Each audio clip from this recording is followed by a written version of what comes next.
The siren screamed against the night like a wounded animal. Red and blue lights pulsed across empty farmhouses and rusted mailboxes, flickering through the windows of shuttered gas stations. Inside the ambulance, the air vibrated with the grind of tires on cracked asphalt. The heater coughed out warm air that smelled faintly of dust, trying to fight the cold seeping in through worn door seals. Rebecca leaned forward in her seat, gloved hands resting on her knees. She could feel the rumble of the road in her bones, every pothole jarring her spine. The radio still crackled with the dispatcher's voice, a repeat of the words that had sent them flying out of the station 10 minutes ago. Male, mid-50s, possible cardiac arrest, unresponsive, CPR in progress. Her partner Daniel hunched over the wheel, eyes fixed on the broken stretch of rural highway. He didn't say anything. Neither of them did. They didn't have to. They both knew the chances. Out here, with response times stretched. Long by endless miles and dirt roads, cardiac arrest was another way of saying too late. Rebecca rubbed the corner of her temple beneath the elastic strap of her mask. Her chest was tight, the familiar weight pressing in before every high-stakes call. She'd done this for 12 years, 12 years of walking into homes where the wallpaper peeled and the air smelled like old cigarettes, 12 years of pressing down on failing chests until her arms shook, 12 years of carrying the silent burden of strangers' last breaths. The thought came like it always did. What if tonight it's different? They turned off the highway onto a gravel road, headlights catching a group of neighbors waving them down. A porch light burned in the distance. The cold air rushed in when Daniel braked hard and threw the ambulance into park. Rebecca swung the side doors open. Gravel crunched under her boots as she grabbed the jump bag. The smell of wood smoke and damp earth hit her as she ran toward the porch where a woman screamed her husband's name. Rebecca had heard that sound before. It wasn't just panic, it was desperation sharpened by years of shared life, by love built brick by brick. Inside, the house was dim and hot. Someone had dragged the man onto the living room floor, where he lay pale and still, chest barely moving. A neighbor pumped his sternum with frantic, uneven thrusts. Rebecca dropped to her knees, voice steady, even though her pulse thundered in her throat. "I've got him. Keep clear." Her hands moved automatically. Mask over the mouth, 2 breaths, fingers to the carotid, a flat nothing. She started compressions, counting under her breath, feeling the sweat form beneath her gloves. Daniel unpacked the monitor, wires tangling as he cursed softly, his own tension breaking through. The wife sobbed behind Rebecca, her words strangled and broken. "Don't take him. Please, God, don't take him." Rebecca didn't look up. She pressed harder, faster, as if sheer force could bargain with time. The siren outside was silent now. The only sound was the wet rhythm of compressions, the gasps of the wife, and the faint rattle of the heater vent. Rebecca's arms shook, but she didn't stop. She never stopped. The monitor held a flat line. Daniel tore open the drug kit. "Epi?" Rebecca pushed the dose through the IV she'd taped over thin skin. She counted compressions, steady and deep. The wife, Linda, knelt by the recliner, rosary in her hands, words no louder than breath. Airway compressions, rhythm check, asystole. Silence like a verdict. Rebecca kept going. Sweat crawled down her neck. The room smelled like soup, old carpet and alcohol wipes. "Time?" Daniel asked. 22 minutes. Another round. Cartilage creaked under her hands. Rhythm check. Blank screen. Rebecca said the words she hated. "I'm sorry."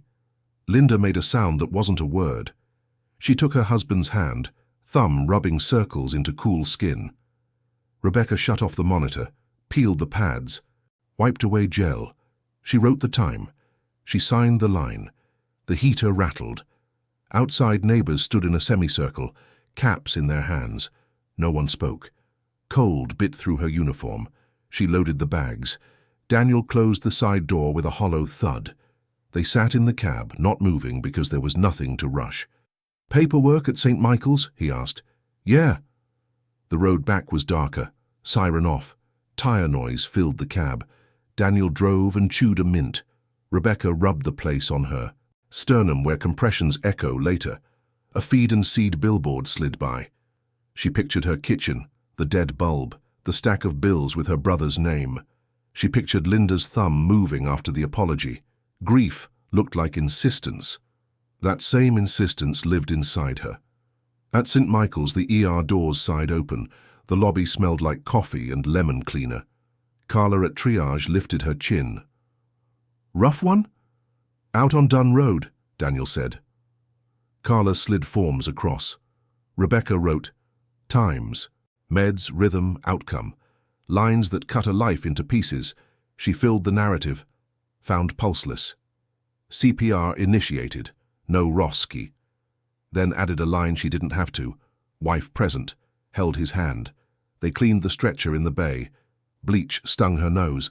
Night air pushed at the doors until her fingers felt stiff. Daniel hummed while he worked. When the cot shone again, he tossed the towels into biohazard. "We got this, Beck." "Yeah." The radio cracked. Dispatch. Unit 12, copy priority call. Possible stroke, mile marker 142, rest stop by the river. Caller reports confusion and weakness. Hiker on scene says, quote, "I saw a figure in the fog." Friend on phone swears it vanished. Rebecca met Daniel's eyes. He shrugged like it was another detail. Out here it usually was. Fog makes shapes. Panic fills them in. Still, something in her chest shifted. A click she couldn't place. They climbed in. Rebecca checked the stroke bag, touching each item like counting beads. The doors thumped shut. Daniel hit the siren. The sound rose and cut a path through the dark. She braced her boots and felt the road move under her, rough and constant. She closed her eyes for one breath.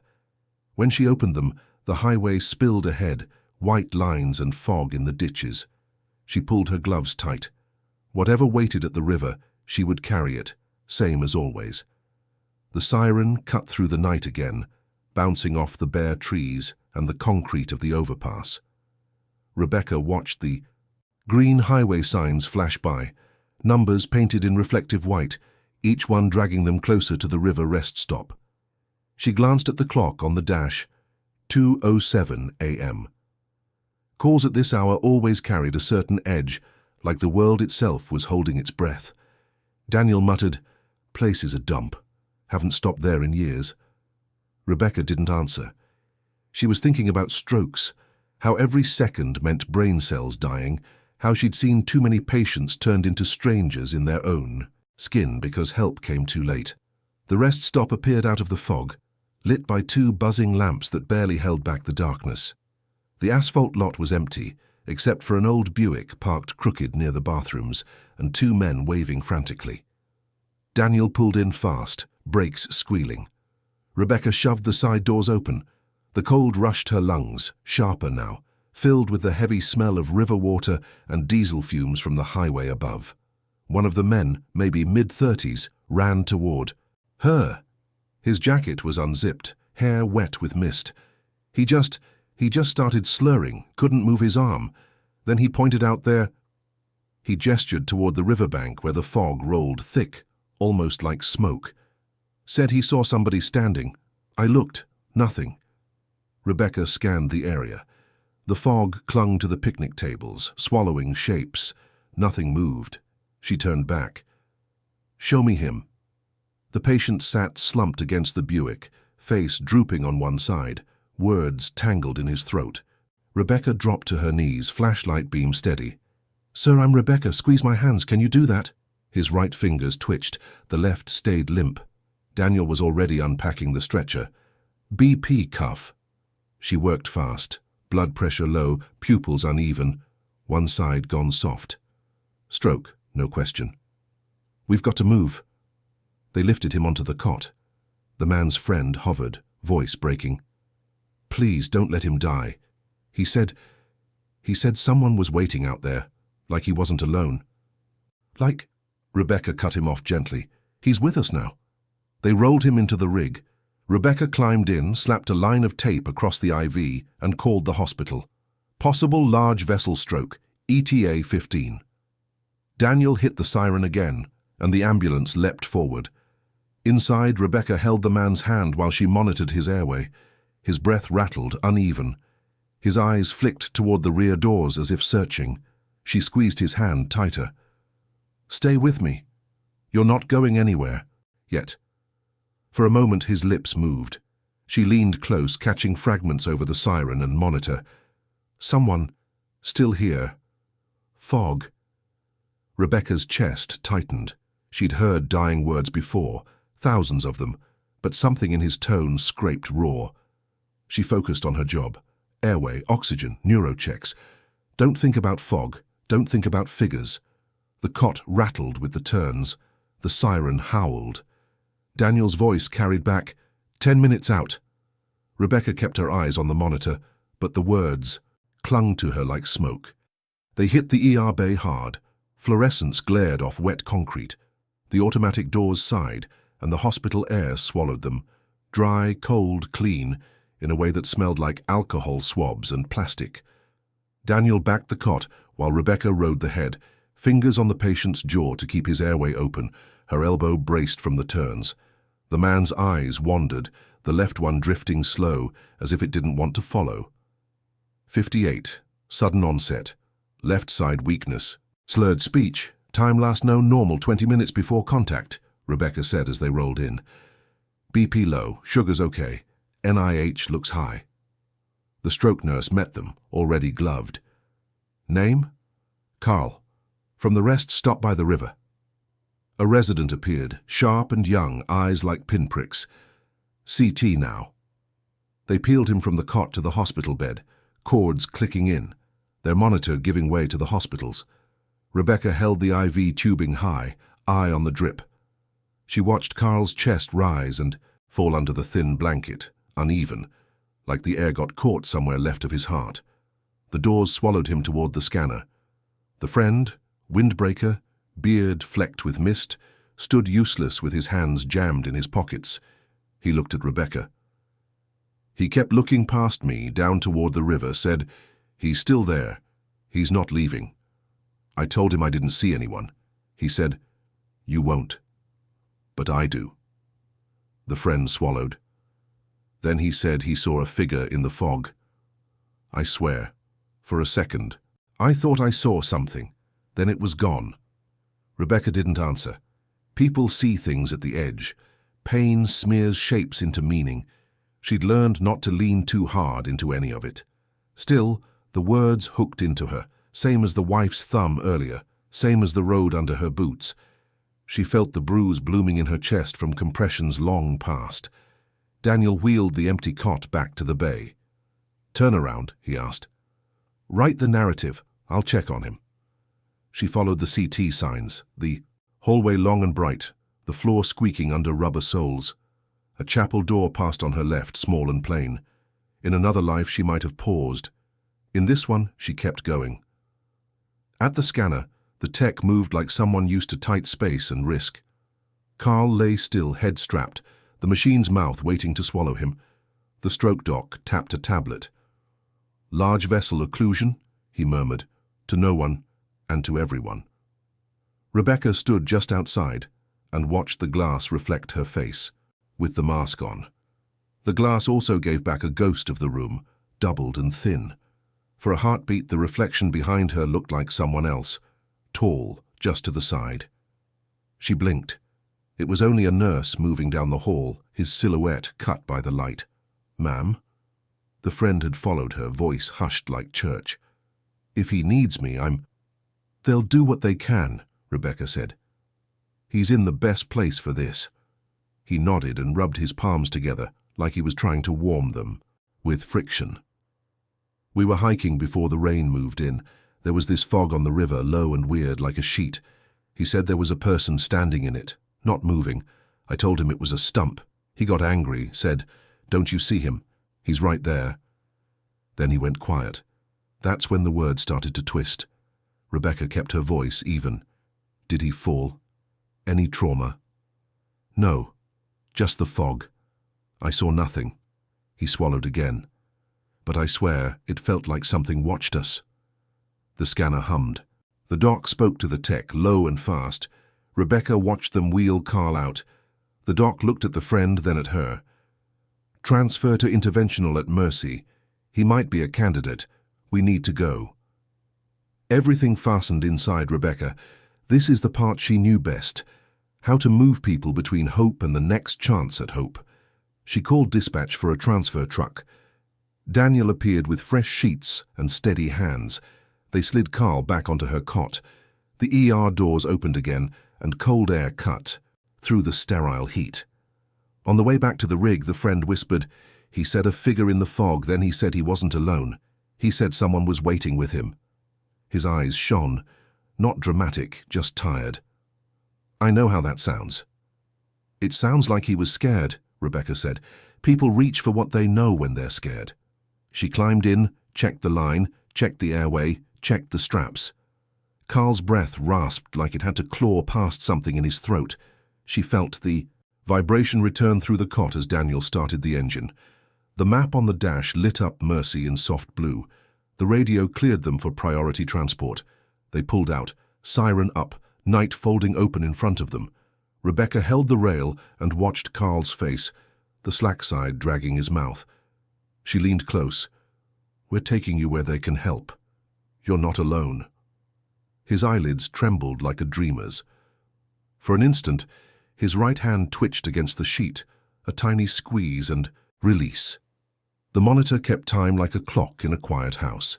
Behind the ambulance, the highway was empty except for mist. Rebecca focused on the numbers, the breaths, the moves she could make. But when she glanced at the rear doors, the fog in the windows looked shaped for just a breath, more vertical than it should be, there and gone with the next bump of the road. A trick of light. She knew that. She also knew that tonight had already piled weight on weight. She tightened the straps one more. Nachan set her jaw. Mercy wasn't far. She would carry him through the dark until someone else could carry the next part. The drive to Mercy was 40 minutes of siren and speed.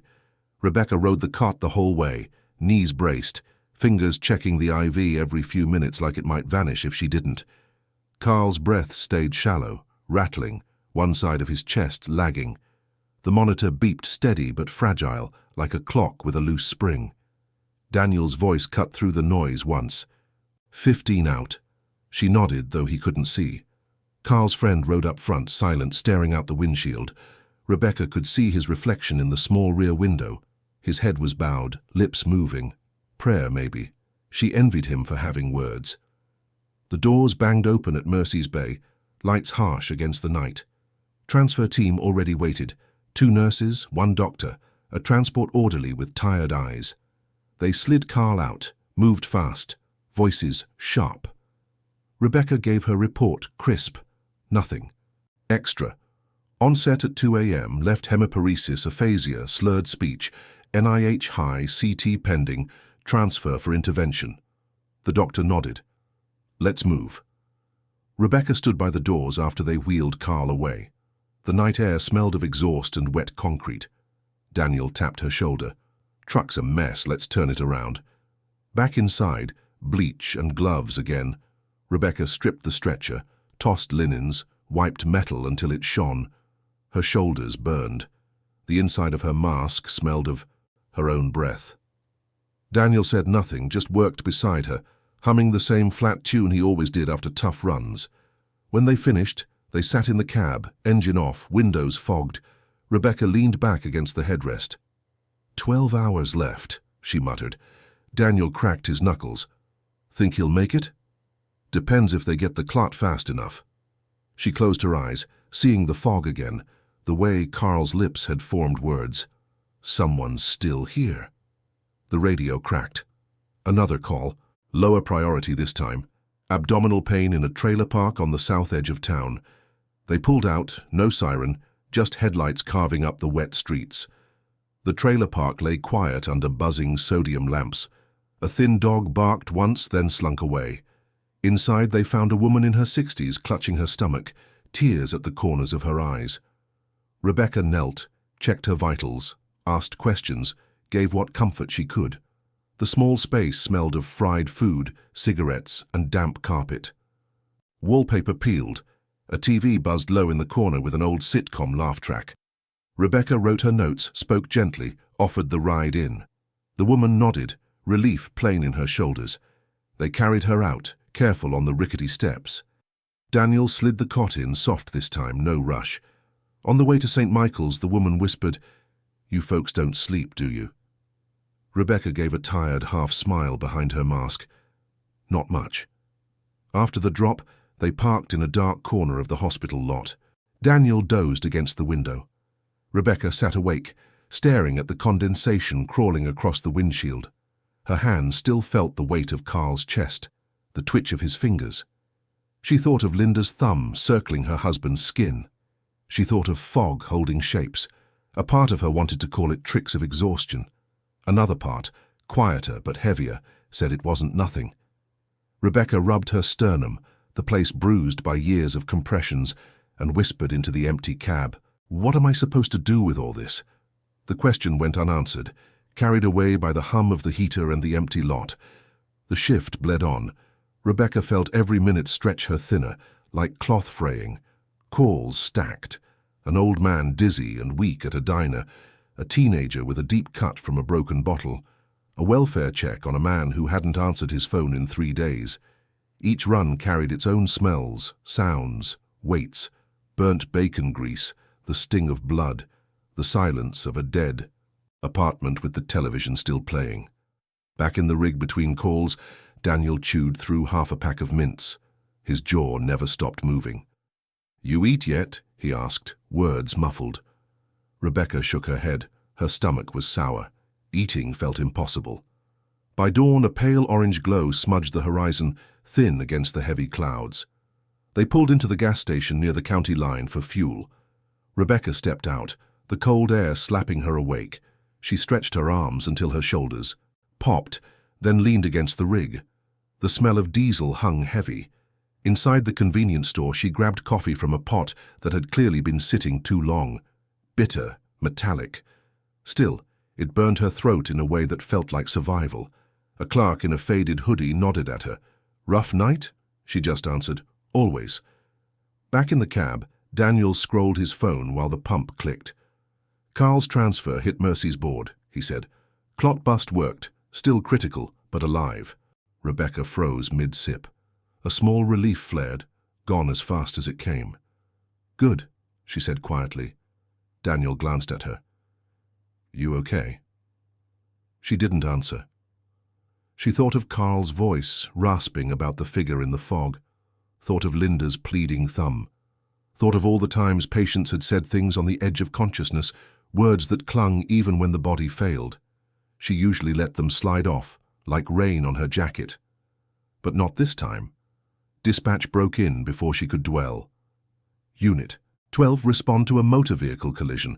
Highway 74 by County Road J, single vehicle, rollover. Unknown injuries." Rebecca dropped the coffee in the cup holder. "Let's go." The highway stretched flat, wet from mist, guardrails flashing by. Daniel drove fast, eyes locked ahead. Rebecca strapped in, bags ready. Her pulse picked up, that familiar drumbeat before impact.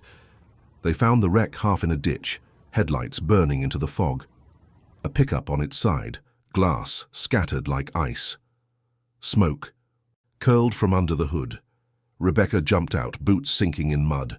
The smell hit her, antifreeze, oil, burned rubber. She shouted, "Anybody inside?"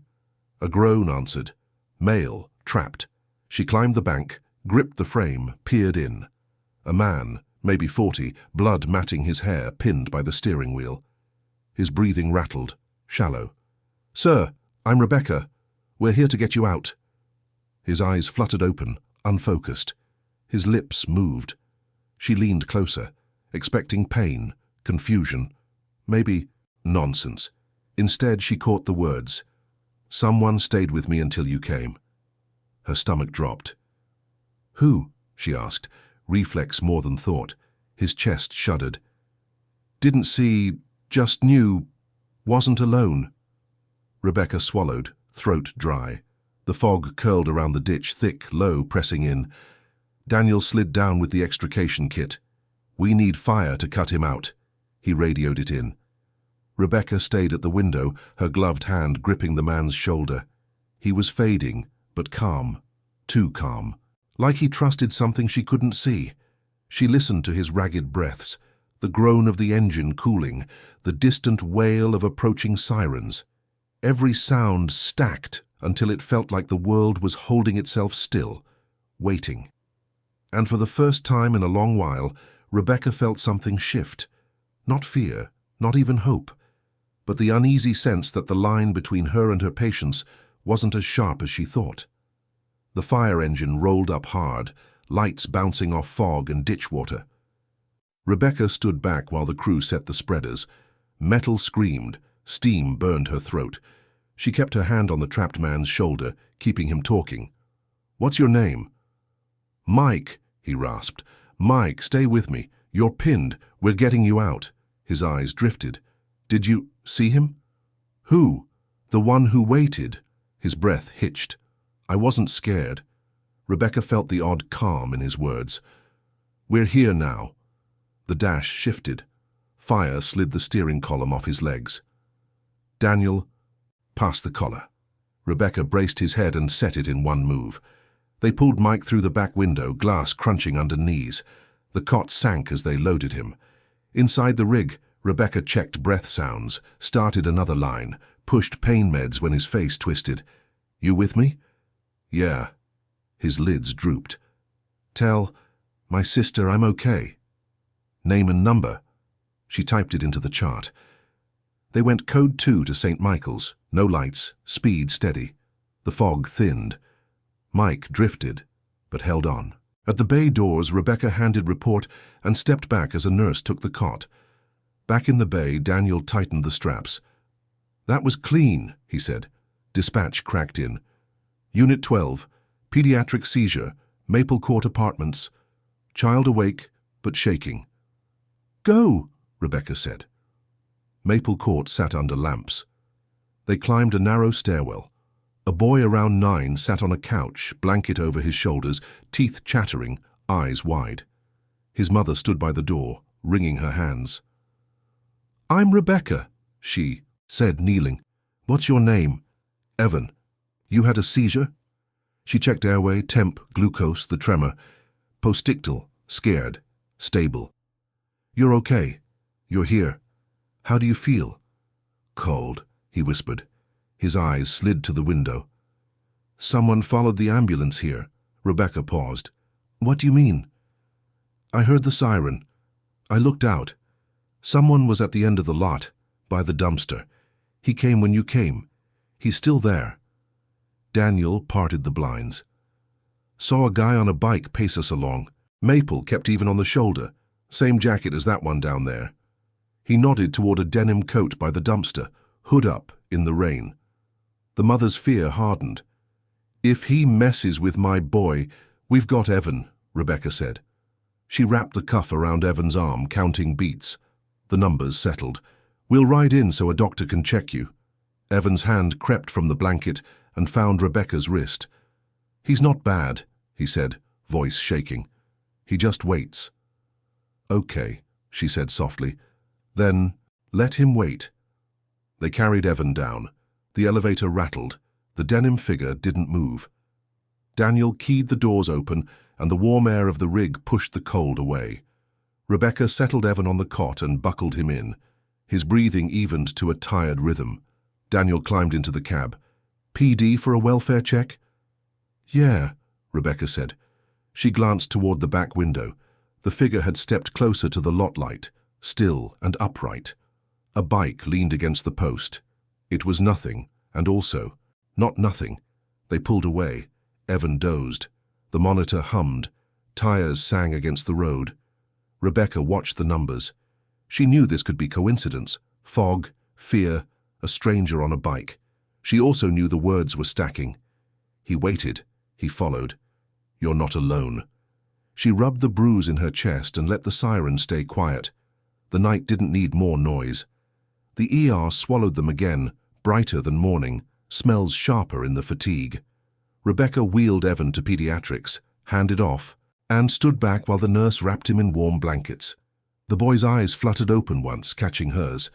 He whispered, barely sound, "He's still here." Then sleep took him. Rebecca walked back to the rig in silence. Daniel was already leaning against the fender, sipping from a paper cup. PD checked the lot, he said. Guy with the bike's gone, no warrants, just riding. Right, she muttered. They drove to the base for supplies. The break room smelled of burnt popcorn and stale coffee. Rebecca sat with her back against the wall, gloves still in her pocket, her hair damp from the mist. The vending machine hummed. Daniel dropped into a chair across from her, chips in hand. Shift's half done. You're staring holes in the table. She rubbed her temple. I can't stop hearing them. Hearing what? Mike in the truck. That boy. Even Carl. They all said it. Someone was there, someone waiting. Daniel crunched loudly. People say things. Trauma makes brains weird. I know, Rebecca snapped. Her voice dropped. But they all say it like it's real. Silence stretched. Daniel stared at the chip bag, then shrugged. Maybe it is.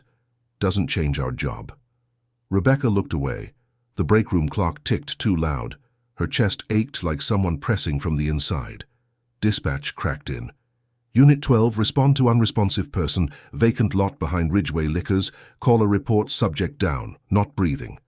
They tossed the wrappers, moved. The liquor store lot was half asphalt, half dirt, surrounded by chain link. Broken bottles glittered near the dumpsters. A man lay on his back, arms splayed. His skin was grey, lips blue. Rebecca dropped to her knees, gloves on, bag valve ready. No pulse. She started compressions. The smell of stale beer and cold air clung. Daniel set the pads, called the rhythm, ventricular fibrillation. Rebecca kept pressing, sweat breaking. Daniel shocked once. The body jolted. Another round, another shock. Flatline. Time? 18 minutes. Rebecca's arms trembled. One more. She pressed until her shoulders screamed. No change. She sat back on her heels. The night closed in. Daniel shook his head. Call it. She pulled her gloves off, chest heaving. The lot was quiet except for the buzz of the liquor store sign. She stared at the still face, and something in her broke. Why do we keep showing up too late? She whispered. Daniel packed the gear. Because someone has to. Rebecca stood, wiping her forehead with her sleeve. At the edge of the lot, past the chain link, the fog sat heavy again. For a moment, through the haze, she thought she saw a shape. Tall, still, waiting. She blinked. Empty. But the words clung. He's still here. Someone followed. Someone stayed. She turned back to the body, to the silence, to the paperwork that would carve another life into timestamps. The weight was growing, and she couldn't set it down. The shift ground forward. Rebecca felt like she was moving underwater, each call heavier than the last. A welfare check turned into another body, this one an old woman slumped in her chair, TV still glowing on her lined face. A diabetic emergency at a trailer off Route 6 ended with the patient refusing transport, cursing at them as if they'd brought the sickness. Back in the rig, Rebecca sat with her head against the cold window. The highway lights blurred past. Her stomach twisted from too much gas station coffee and nothing else. Daniel broke the silence. You're quiet. I'm tired. You're always tired. This is different. She turned her face to the glass. It doesn't leave me. Their voices. Not just what they say, how they say it. Like they know something I don't. Daniel let out a dry laugh. Maybe you're just finally letting it hit. We're not built to keep all this inside. Rebecca didn't answer. She thought of Mike in the wreck saying someone stayed with him. Evan whispering about someone following the ambulance. Carl pointing at the fog. And now, the body. Behind the liquor store, the weight of another late arrival. Dispatch chimed again. Unit 12 priority call. Shooting. Reported at the laundromat on Ash Street. Multiple callers. Subject down. Possible active scene. Daniel snapped upright. Copy. He hit the lights. Siren blaring. The streets blurred into a red and blue tunnel. Rebecca felt her pulse match the siren. Violence calls always meant chaos. Families screaming, cops swarming, blood on tile floors. They arrived to a cluster of cruisers, lights flashing against cracked brick walls. Officers waved them in. Rebecca grabbed the trauma bag, Daniel the cot. Inside, the laundromat smelled of detergent and iron. Machines still hummed, as if the world hadn't shifted. A young man lay on the linoleum, shirt soaked red. A bullet wound tore through his side. Rebecca dropped beside him. "We've got a pulse." She pressed gauze into the wound, blood hot against her gloves. The man gasped, eyes wild. "Stay with me," she said, voice steady. His gaze flicked past her, toward the doorway where fog from the cold air seeped in. His lips moved. "He's here." Rebecca pressed harder, fighting to stop the bleeding. "You're with us. Focus on me." "No." His hand gripped her wrist with surprising strength. "Not alone, he waits." Daniel cut clothing, set the monitor, called vitals. Police cleared the scene, shouting outside. Rebecca felt the man's blood soak through layer after layer of gauze. "We've got to move," Daniel barked. They lifted him onto the cot, rolling hard through the door, past the crowd, into the rig. The siren screamed again. Rebecca knelt in the red glow, pressing into the wound with both hands, her arms shaking. The young man's grip on her wrist loosened. His eyes softened.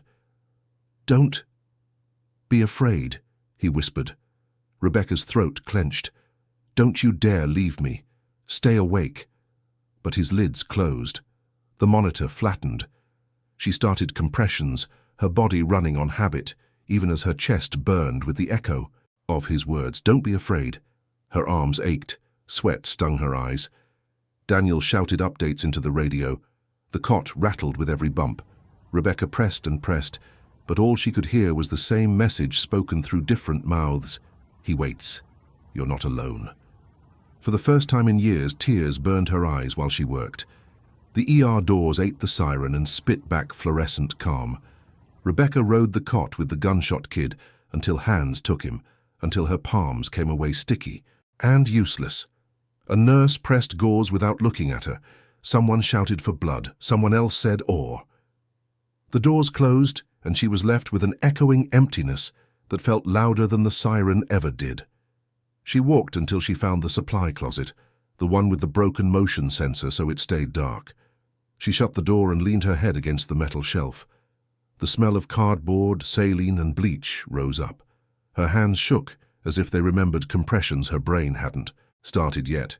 She pulled off her gloves and scrubbed her fingers with sanitizer that burned every crack. Her breath snagged. It came out like a sob. She bit it back. The door opened a sliver. Carla's voice slipped in. "You good?" Rebecca wiped her eyes on her sleeve. "Fine." Carla didn't push it. "He's in surgery, that's all I know." "Thanks." The door clicked shut. The dark returned. Rebecca pressed her thumb into the bruise at her sternum like it might hold her together. Daniel texted, "Rig. Needs restock. You want a coffee?" She typed back, "Strong," then added, "Thanks." She stepped out. The hallway hummed. An old man in a gown shuffled past, holding his IV pole like a companion. Rebecca moved the way she always did, fast, invisible, necessary. She signed their charting, restocked the drug kit, folded new linens with precise corners. Doing made the shaking slow. Dispatch cleared their board, then filled it with noise. Chest pain at the bus station, a fall at a nursing home, a detox. Transfer where the patient hurled curses and spit. Rebecca rode each wave, boots on wet floors, smell of antiseptic in her nose, stethoscope cold against thin skin. The work steadied her by sheer repetition. Move, check, speak, lift, report, repeat. Late morning, a chaplain in a navy sweater stood by the coffee machine, pouring from a carafe that fought back with a burp. He nodded to her. "You're Unit 12, right?" "Yeah." "I'm Paul." He had kind eyes that didn't try too hard. "I heard you.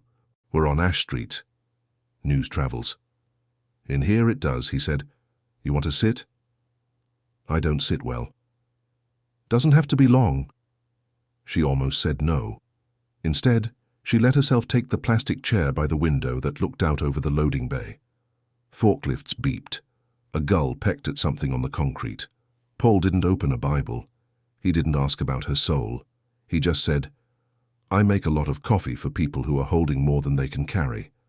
Rebecca's mouth tightened. "Feels like that." "Sometimes," he said. "Carrying looks like being the only steady pair of hands in a room that counts." He paused. "You look like you keep being that person." She shrugged. "It doesn't change the end for a lot of them." "It changes what the end feels like," he said. "That's not small." Her radio crackled before she could answer. "Unit 12, respond to entrapment. Farm outside Willow Creek, tractor rollover. Fire inbound, caller states operator breathing, but pinned." Paul stood. "Stay. Safe?" She grabbed the coffee and the bag and found Daniel at the bay. He studied her face. "You okay?" "No," she said. "But I'm going." He nodded once. "Same." They tore down county roads that bucked the suspension. The wind pushed fog across the fields in low bands. Rows of corn stubble stuck up like teeth. Daniel white-knuckled the wheel. Rebecca strapped in and checked the airway kit twice. They found the farm by a dented mailbox and a hand-painted sign that said, "Buckley." The tractor lay on. Its side in a rut beside a barn, rear wheel half buried. A man was trapped under the fender, face streaked with dirt, breaths coming in shallow pools. An older woman in a quilted coat paced and prayed in a whisper that never rose above the engines. Rebecca slid into the mud. "Sir, I'm Rebecca. I'm right here." She cupped his jaw, checked his teeth, his tongue, the spit pooling at the corner of his mouth. Airway tight, chest movement uneven. "Name's Tom," he choked. "Tom, I need you to keep looking at me." She slid a hand to his wrist, found a thready pulse. Her other hand held the mask while she bagged him slow, matching his rhythm. "Fire's almost here. We'll get that weight off you." Tom's eyes drifted past her, toward the barn's open door, where fog gathered thicker than the air around it. His lips moved, sound barely there. "He's here." Rebecca didn't look away from his face. The mud sucked heat from her knees. Diesel stank. A cow lowed once from inside the barn, bored or worried. She kept the bag moving, kept her voice even. "I'm here, Tom, I won't leave." He tried to smile and couldn't. "Not you," he whispered. "Him." Sirens crested the hill. Fire laid cribbing, hauled chains, talked in clipped sentences that meant business. Daniel slid in beside Rebecca, hands steady on the IV.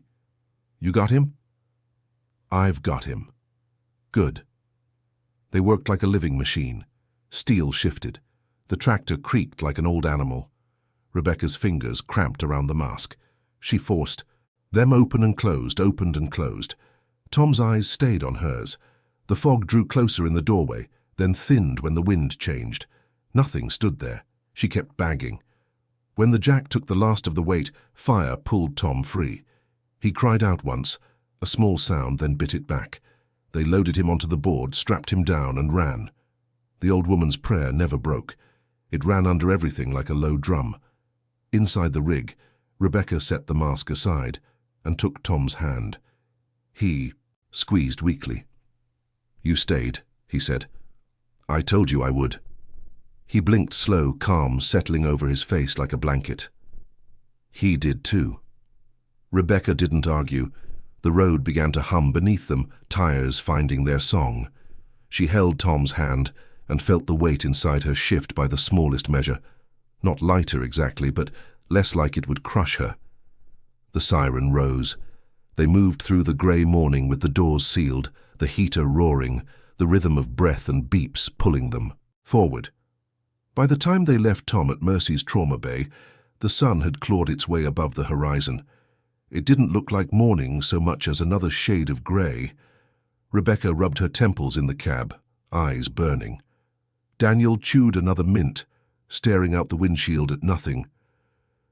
"You ever wonder," she said quietly, "why some make it and some don't? Same work, same drugs, same compressions.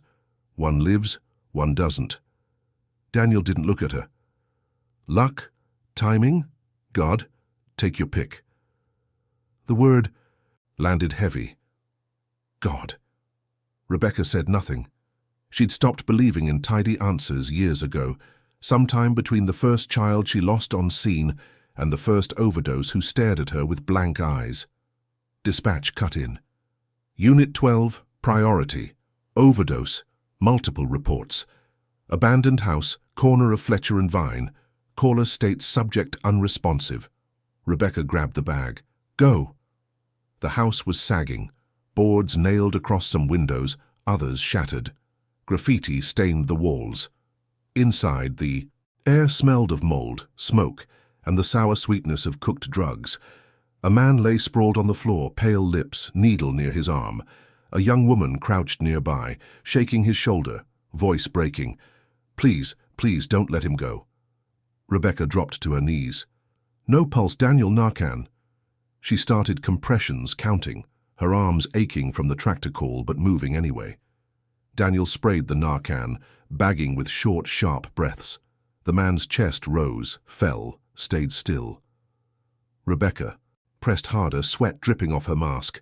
The woman sobbed, clutching her knees. Rebecca kept going, 30 compressions, 2 breaths, again, again. A cough tore from the man's throat. His eyes flew open, wild. He gasped, flailed. Rebecca turned him on his side. You're okay, you're back. The woman collapsed against the wall, sobbing relief. Daniel steadied the patient, held the mask in place. Rebecca sat back on her heels, chest heaving. She looked at the man's eyes. For 1 second they locked with hers, and he whispered, He stayed with me. I was gone, but he stayed. The words punched the air from her lungs. Who? She asked before she could stop herself. The man's gaze slid upward, unfocused, toward the ceiling beams. His lips moved again. Jesus. Rebecca froze. The sound of the woman crying, the hiss of the bag, the creak of the old floorboards, all of it pressed into silence inside her. Daniel said, Let's move him. She nodded, throat tight, and helped lift the man to the cot. On the way back to the rig, the woman clutched Rebecca's arm. Thank you, you don't know what you've done. Rebecca managed a nod, though her chest felt carved open. In the rig, the man drifted, breath steadier now, pupils normalizing. Rebecca taped down the IV, her hands slower than usual. His words replayed, clear, sharper than any others she'd heard. Jesus stayed with me. For the first time in 12 years, she couldn't tell herself it was just chemicals, just trauma, just a dying. Brain making pictures, because he wasn't dying anymore. He'd come back, and he was certain. The rig rattled down Fletcher, past boarded homes and empty lots. Rebecca stared at the monitor numbers glowing green. She whispered so Daniel wouldn't hear, Were you there? No answer came. Only the steady rhythm of heartbeats on the screen. But for the first time she wondered if the silence meant presence instead of absence. Rebecca sat in the rig after the overdose call, her gloves still on, staring at her hands. They shook, not from fatigue this time, but from something heavier. The man's voice replayed in her head, clear as if he sat beside her. Jesus stayed with me. Not fog, not shapes, not mystery words half slurred through dying lungs. A name. Direct. Certain. Daniel shut the doors with a bang. Paperwork at St. Michael's, then fuel. He slid into the driver's seat, unbothered, as if her whole world hadn't just cracked open. On the drive, Rebecca filled in the chart. Vitals, meds, Narcan doses. Her pen hovered over the narrative. She wanted to write the words he'd said. She didn't. She wrote, Patient regained consciousness, airway stable, transported for further care. That was all the system allowed. At the ER, a nurse took over. The man's eyes found Rebecca again before the doors swung shut. He gave a faint nod, like he knew she'd understood more than she wanted to. In the break room, Rebecca sat with a sandwich she couldn't taste. Her chest buzzed. Carla sat across from her, peeling a banana. You look like you saw a ghost. Rebecca forced a shrug. Feels like it. Carla studied her. You've been at this long enough to know ghosts don't surprise us anymore. Rebecca didn't answer. She wrapped the sandwich back in its paper and dumped it in the trash. The rest of the afternoon blurred. Another fall at a nursing home, an asthma attack in a school gym, a welfare check that ended with a confused man asking where his wife had gone. Each call drained her in the usual way, but underneath ran something new, a hum, a weight, a whisper she couldn't silence. That night in her apartment, Rebecca sat at the edge of her bed. The room was small, walls bare except for a calendar. She hadn't prayed in years. Prayer had felt like talking to a locked door, but now her throat formed words without her permission. "If you're there," she said into the dark, "I can't keep carrying this alone." Silence. The hum of her fridge, the tick of the clock on the wall. She lay back, eyes open until the ceiling blurred. Sleep came like collapse. The pager shrilled before dawn. Another shift, another call.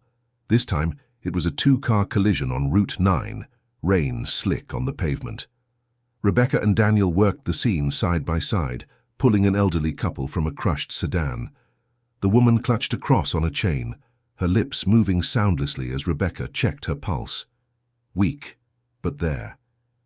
As they loaded her onto the cot, the woman's eyes opened. Cloudy but intent.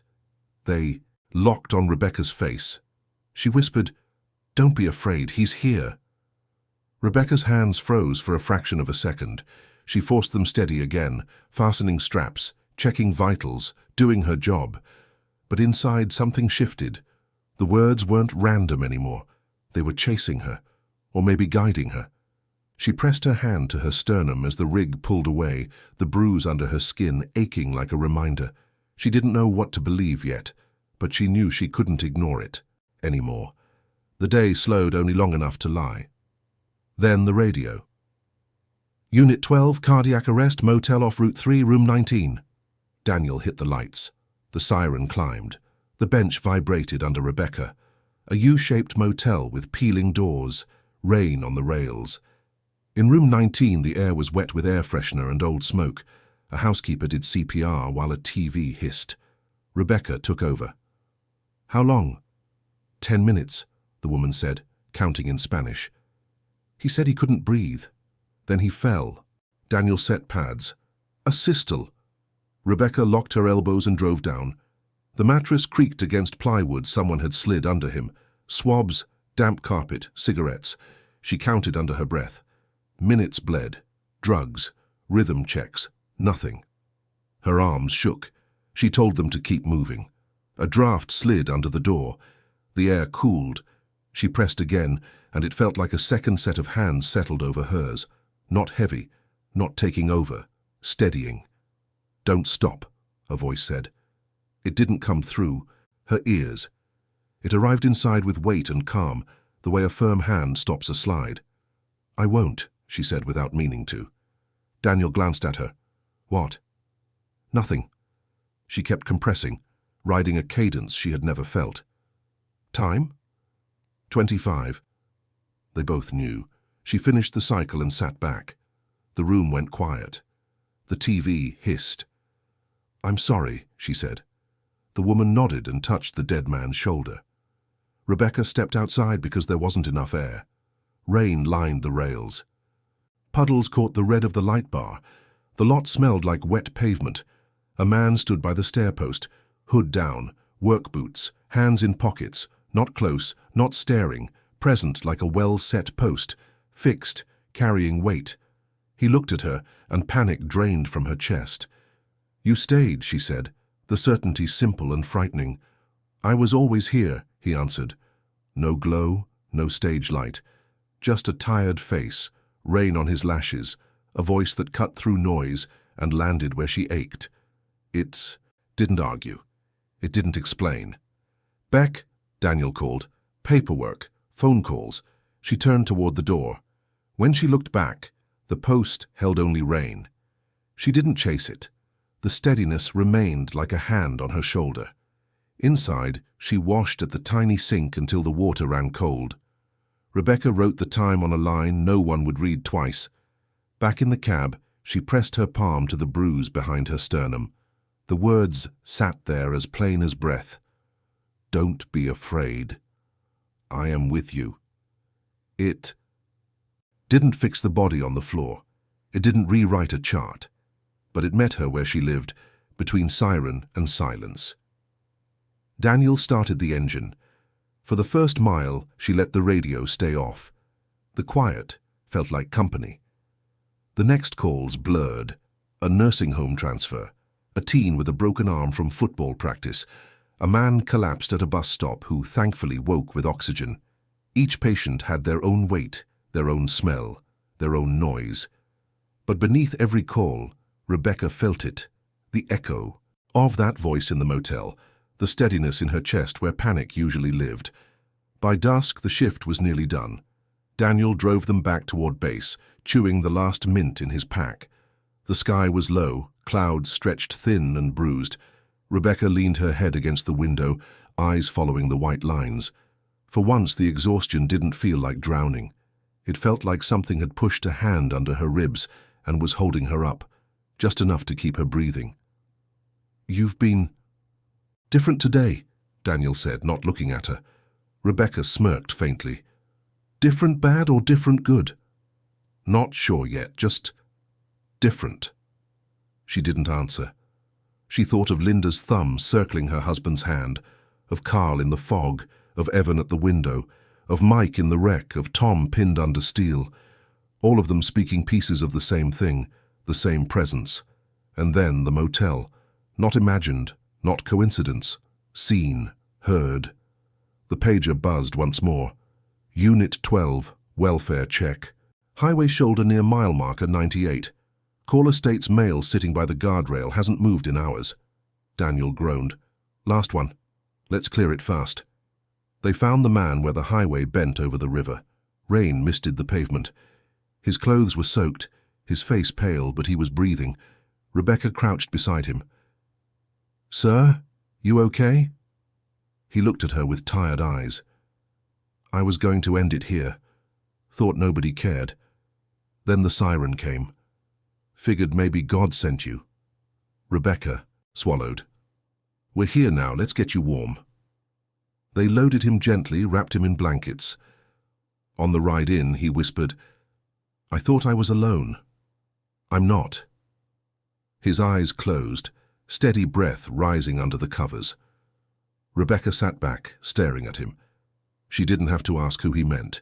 At the hospital, they handed him over. Paperwork done, gear cleaned, they finally parked the rig in the bay. Inside the locker room, Rebecca sat alone, peeling off boots damp with mud. She stared at her hands. The same hands that pressed, lifted, held, failed, tried again. The same hands that had felt another set steadying them. For the first time in 12 years, she whispered a prayer she meant. Simple, direct, the only words she could manage. "I know you're here. Don't let me forget it." No answer came. But the silence wasn't empty. It was full, like the pause between heartbeats. She sat there until the clock struck the end of shift. Daniel stuck his head in. "You coming?" "Yeah." She stood, pulled on her jacket and stepped into the night. The air was cold, wet, alive. The highway hummed in the distance. And though she was bone-deep tired, she carried something new, something steady enough to face another siren, another silence. The pager cracked the quiet as if it owed them nothing. Unit 12, possible exposure and panic at the river rest stop. Caller reports male hyperventilating near the water. Hiker on scene says, quote, "I saw a figure in the fog. Friend swears it vanished." Daniel blew out a breath. Full circle. "Let's go," Rebecca said. The highway hummed under the tires. The rig rattled in familiar places, a loose latch, a toolbox that always found the same beat. Rebecca checked the airway kit, the pulse ox, the portable suction. The smell of antiseptic lingered in the cabinets. It mixed with winter air seeping in around the rear doors. She rubbed the heel of her hand against the ache in her sternum and felt it settle. They found 2 young men by the river. "Sign." One crouched with his hands on his knees, breathing too fast, the other waving them down. Fog rolled low over the water like breath on glass. The lamps made yellow domes that didn't reach far. Rebecca dropped to a knee. "I'm Rebecca. Look at me. Breathe with my hands." She raised and lowered her palms, slow. The kid matched her pace, shaky at first, then steadier. His skin was cold. She draped a blanket over his shoulders and watched the numbers climb from panic toward human. The friend pointed toward the water. He said he saw a man standing there. I looked, nothing. Then he freaked out. Rebecca kept her voice level. Sometimes fog makes shapes. Sometimes fear does. Either way, he's okay now. The kid whispered through chapped lips. I thought I was alone. Then I felt like someone stood between me and the water. Can you stand? She asked. He nodded. They loaded him onto the bench, not the cot. No siren, no rush, just care. Inside, the rig smelled like bleach and rubber. The heater worked hard. The road shivered through the frame as Daniel eased them onto the highway. Rebecca clipped a pulse ox to the kid's finger and watched the number hold steady. She handed him a paper bag just in case. He didn't need it. Was it a person? He asked, eyes glassy but curious now, the edge gone. Maybe, she said. Maybe not. But you weren't alone. He studied her face, like he heard something under the words. He nodded and looked at the ceiling light, calm spreading across him, like warm air. They rolled into St. Michael's without drama. Carla met them with a smile that knew what a quiet handoff meant. Rebecca gave a short report. Cold, hyperventilation, stabilized, no loss of consciousness. The kid thanked her twice, then followed a nurse through the sliding doors. His friend trailed behind, hands jammed in his coat, head down. Back in the bay, Rebecca tied a new trash liner, wiped the bench, squared the straps on the cot. The small chores reset the world. Daniel shut the side door and leaned his shoulder against it like he could hold the whole building up. Anything you want to talk about before we clock out? He asked. She thought about saying no. Instead, she said, I think I saw him, Dan. No build-up, no defense. At the motel, Daniel chewed that like he did mince, slow and on one side of his jaw. You think he was the man by the post? I do. You want me to say you're tired and it was fog or stress? No. Then I won't. They sat with the engine off. The cold crept in fast. Somewhere distant on the other side of the bay doors, an ambulance rolled past with siren low, headed for someone else's night. Rebecca stepped down and opened the rear doors to the evening.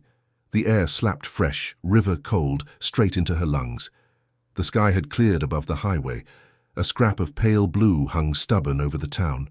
She stood at the threshold, the place where the heat of the rig met the weather, and let herself feel both. I can't fix most of it, she said, to the doors, to the road, to the bruise that had stopped throbbing, but I can stay.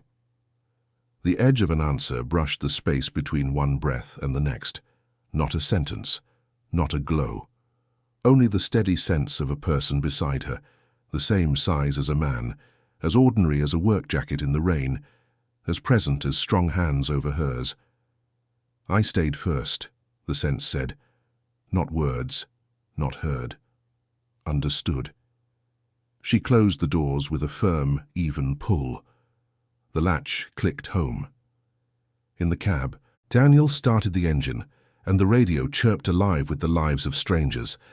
She watched the hospital lights wobble on wet pavement and thought of Linda's thumb, of Carl's eyes, of Mike in the ditch, Evan at the window, Tom under steel, the gunshot kid's whisper, the overdose man saying Jesus by name, all of them lines in the same story she carried between calls. Ready? Daniel asked. Yeah, she said. Let's be ready. They rolled toward base. The rig vibrated the way it always had. The thaw. Smell of antiseptic didn't change. The road didn't smooth. The next siren would still cut. The next door would still fly open and let the cold in. But what stayed with her stayed, and that changed the weight of everything she lifted. When they parked, Rebecca signed the last form, hung her jacket and walked out into evening. Traffic hummed. A gull cried. The river kept its slow talk under the bridge.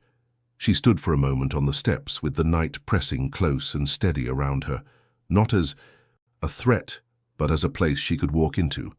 She turned toward home, not lighter exactly, but held, and in the quiet, she understood that the work would go on, and so would the staying.